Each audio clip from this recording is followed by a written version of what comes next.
So this week, I think I had a record number of people emailing me with their idea or their theory or their special power. For some reason, people seem to think that I'm likely to promote their oddball belief on the Skeptoid podcast.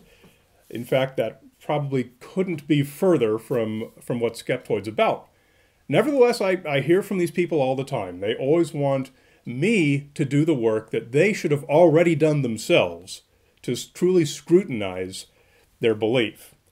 One thing they all have in common is that they've failed to do any responsible due diligence into their own belief. It's always something they've developed on their own in isolation from actual experts in that field who know better.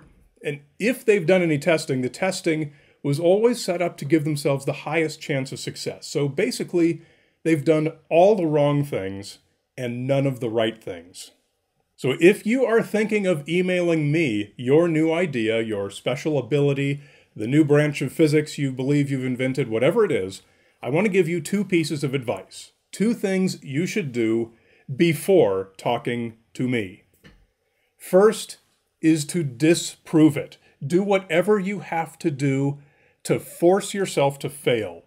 Design some test conditions in which your ability will no longer work. Because if your ability, your theory, your invention, whatever it is, if it's real, then you won't be able to make it fail. The first thing I'm going to ask you is, how did you force it to fail? And if you're still talking to me, what's the reason it didn't fail?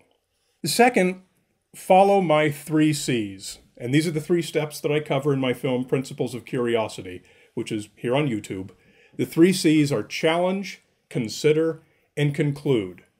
First, you challenge your belief. That means you question whether what you think is happening is even actually happening at all, or maybe just you're assuming that it's happening. Next, you consider alternate explanations. Literally write down a list of every possible thing, no matter how improbable it seems, that might explain what you're seeing, besides what you think it is. And make sure that you ask real experts who actually know that field what might explain what you're seeing, and add that to your list also.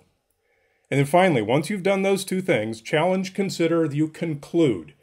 Which of those explanations best fits the observations? Because the chances are that your new idea is not actually new, and that someone else has already figured it out.